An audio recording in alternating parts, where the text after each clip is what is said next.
ಅದೇ ಈಗ ಅವಕಾಶ ಸಿಕ್ಕಿದೆಯಲ್ಲ, ಈಗ ಪ್ರಾಸಿಕ್ಯೂಷನ್ ಅನುಮತಿ ಸಿಕ್ಕಿದೆ. ಇದ್ರ ಮೇಲೆ ಈಗ ಟ್ರಯಲ್ ಏನು ಶುರುವಾಗುತ್ತೆ, ಅದ್ರ ಮೇಲೆ ಅವರು ಮಾಡಿದಿರೋ ಇಲ್ಲೋ ಇದೆಲ್ಲದೂ ಕೂಡ ಚರ್ಚೆ ಅಲ್ಲಾಗುತ್ತೆ. ಅಲ್ಲಿ ನಾವು ಕೂಡ ದೇವರಲ್ಲಿ ಕೇಳ್ಕೊತೀವಿ ಆದಷ್ಟು ಯಾವುದೇ ಒಂದು ಆರೋಪ ಅವ್ರ ಮೇಲೆ ಬರದ ರೀತಿಯಲ್ಲಿ ಮತ್ತೊಮ್ಮೆ ಹೊರಗೆ ಬರುವಂಥ ಶಕ್ತಿ ದೇವರು ಅವ್ರಿಗೆ ಕೊಡಲಿ ಅಂತೇಳಿ. ಅದು ಈಗ ಅವರಿಗೆ ಆರೋಪಿ ಸ್ಥಾನದಲ್ಲಿ ಇರೋದ್ರಿಂದ ಒಂದು ತನಿಖೆ ಆಗಲಿಕ್ಕೆ ಮುಕ್ತವಾದಂಥ ಒಂದು ವಾತಾವರಣ ಸೃಷ್ಟಿ ಮಾಡಿಕೊಡ್ಬೇಕಂತ ಅವ್ರ ಕರ್ತವ್ಯ.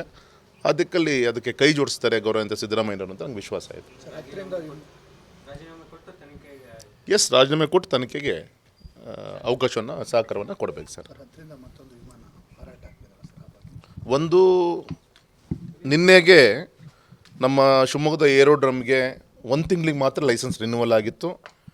ನಿನ್ನೆ ಸಂಜೆ ಮತ್ತೆ ಆದೇಶ ಬಂದಿದೆ, ಇನ್ನೊಂದು ತಿಂಗಳಿಗೆ ರಿನ್ಯೂವಲ್ ಮಾಡಿಕೊಟ್ಟಿದ್ದಾರೆ. ಸೊ ಈ ಒಂದು ತಿಂಗಳೊಳಗೆ ಸಣ್ಣ ಪುಟ್ಟ ವಿಚಾರಗಳನ್ನು ಸಂಪೂರ್ಣವಾಗಿ ಬಗೆಹರಿಸ್ಕೊಳ್ಬೇಕು ಅಂತೇಳಿ ನಮ್ಮ ರಾಜ್ಯ ಸರ್ಕಾರಕ್ಕೆ ಸೂಕ್ಷ್ಮವಾಗಿ DGCA ಹೇಳೋಂಥ ಪ್ರಯತ್ನ ಮಾಡಿದ್ದಾರೆ. 100% ಎಲ್ಲದೂ ಕೂಡ ಫುಲ್ಫಿಲ್ಮೆಂಟ್ ನಮ್ಮ ರಾಜ್ಯ ಸರ್ಕಾರ ಮಾಡಿಕೊಡಿದೆ ಅನ್ನೋದು ವಿಶ್ವಾಸ ಇದೆ. ಇದು ಒಂದು. ಎರಡನೇದು, ಈ ಸ್ಪೈಸ್ ಜೆಟ್ಟು ನಾಳೆ ಅಕ್ಟೋಬರ್ 10ರಿಂದ ಚೆನ್ನೈ ಮತ್ತು ಹೈದರಾಬಾದಿಗೆ ಸೇವೆಯನ್ನು ಕೊಡ್ತಾ ಇದೆ. ಮತ್ತು ಏನು ಇಂಡಿಗೋ ನಿಂತು ಹೋಗಿತ್ತು, ಅವರು ಕೂಡ ಗೋವಾ ಆ್ಯಂಡ್ ತಿರುಪತಿ ಆ ಒಂದು ಸರ್ವಿಸನ್ನು ಕೂಡ ಮೊನ್ನೆ ಒಂದು ವಾರದಿಂದ ಮತ್ತೆ ಈಗಾಗಲೇ ಮತ್ತೆ ಶುರು ಮಾಡಿದ್ದಾರೆ ಅವರು ಕೂಡ. ಹಾಗಾಗಿ ಬರುವಂಥ ದಿನದಲ್ಲಿ ನಮ್ಮ ಮಧ್ಯ ಕರ್ನಾಟಕಕ್ಕೆ, ನಮ್ಮ ಶಿವಮೊಗ್ಗ ಒಂದು ಅತ್ಯುತ್ತಮವಾದಂಥ ಈ ಒಂದು ಕನೆಕ್ಟಿವಿಟಿಗೆ ಕೇಂದ್ರ ಆಗಿ ಹೊರಹೊಮ್ಮಲಿಕ್ಕೆ ಎಲ್ಲ ಪೂರಕವಾದಂಥ ಒಂದು ವಾತಾವರಣ. ಈಗಾಗಲೇ ಉಡಾನ್ ಕಾನ್ಸೆಪ್ಟಲ್ಲಿ ದೆಹಲಿಗೂ ಕೂಡ ಟೆಂಡರ್ ಆಗಿದೆ, ಆದರೆ ಇನ್ನೂ ಕೂಡ ಫ್ಲೈಟ್ ಆಪ್ರೇಷನ್ ಶುರುವಾಗಿಲ್ಲ. ವಿಶ್ವಾಸ ಇದೆ ಅದು ಕೂಡ ಬರುವಂಥ ದಿನದಲ್ಲಿ ಶುರುವಾಯಿತು ಅಂದರೆ. ನಾವು ಮುಂಬೈಗೆ ಟ್ರೈ ಮಾಡ್ತಾಯಿದ್ವಿ. ಮುಂಬೈಯಲ್ಲಿ per day more than 1000 flights departure ಇರ್ಬೋದು, ಅರೈವಲ್ ಇರ್ಬೋದು. ಅಷ್ಟೊಂದು ಇದ್ದಾಗ ನಮಗೆ ಟ್ರಾಫಿಕ್ ಕ್ಲಿಯರೆನ್ಸ್ ಸಿಗ್ತಾ ಇಲ್ಲ. ಅಂದರೆ ಅದು ಕೂಡ ನಮ್ಮ ವಾಣಿಜ್ಯ ನಗರ ತುಂಬ ಅನುಕೂಲ ಆಗ್ತಾಯಿತ್ತು. ಸೊ ಬರುವಂಥ ದಿನದಲ್ಲಿ ಸಹಜವಾಗಿ ನಮ್ಮ ಅತ್ಯುತ್ತಮವಾಗಿ ಬೆಳೆಯುವಂಥ ಒಂದು ಮುನ್ಸೂಚನೆ ಇವತ್ತು ನಾವೆಲ್ಲರೂ ಕೂಡ ನೋಡ್ತಾ ಇದ್ದೀವಿ.